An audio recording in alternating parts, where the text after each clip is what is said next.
فبأي آلاء ربكما تكذبان. Makan sesudah wudu. Apakah makan bisa membatalkan wudu? Ada beberapa rincian tentang hukum ini. Pertama, makan daging onta. Ada hadis yang menegaskan bahwa orang yang makan daging onta disyariatkan untuk berwudu. Di antaranya hadis dari Jabir bin Samurah radhiyallahu anhu bahwa ada seseorang bertanya kepada Nabi sallallahu alaihi wasallam, "Apakah saya harus berwudu karena makan daging kambing?" Jawab Nabi sallallahu alaihi wasallam, "Kalau kamu mau, boleh wudu, boleh juga tidak wudu." Kemudian dia bertanya lagi, "Apakah saya harus berwudu karena makan daging onta?" Jawab Nabi sallallahu alaihi wasallam, "Ya, berwudulah karena makan daging onta." Hadis riwayat Ahmad, Muslim, dan yang lainnya. Apakah membatalkan wudu? Ulama berbeda pendapat tentang hukum makan daging onta. Apakah membatalkan wudu ataukah tidak?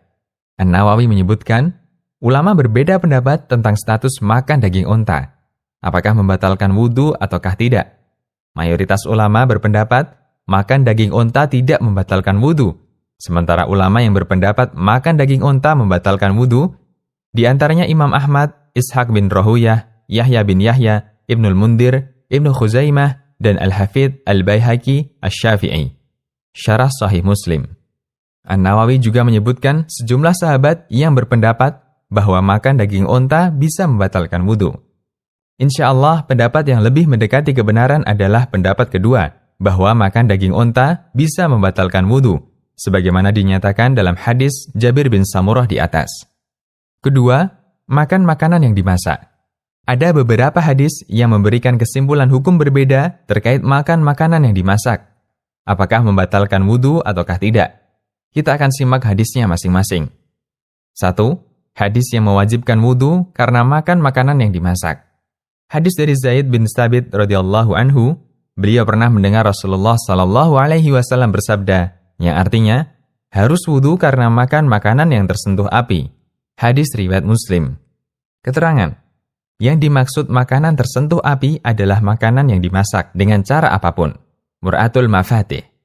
Kemudian hadis dari Ibrahim bin Abdullah bin Qarid bahwa beliau pernah melewati Abu Hurairah radhiyallahu anhu yang sedang berwudu. Kemudian Abu Hurairah bertanya, "Tahukah kamu kenapa saya berwudu? Karena saya baru saja makan keju. Saya pernah mendengar Rasulullah sallallahu alaihi wasallam bersabda, yang artinya, berwudulah karena makan makanan yang tersentuh api." Hadis riwayat Ahmad, Muslim, dan yang lainnya.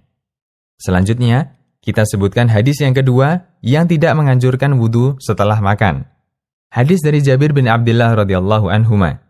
Saya pernah menghidangkan untuk Nabi sallallahu alaihi wasallam sepotong roti dan daging, lalu beliau memakannya. Kemudian beliau minta dibawakan air, lalu beliau wudu dan sholat duhur. Kemudian beliau meminta dibawakan sisa makanannya tadi, lalu beliau memakannya. Kemudian beliau sholat sunnah tanpa berwudu. Hadis riwayat Abu Dawud dan disahihkan Al-Albani. Kemudian hadis dari Amr bin Umayyah radhiyallahu anhu. Beliau melihat Rasulullah sallallahu alaihi wasallam memotong daging kambing dengan pisau untuk dimakan.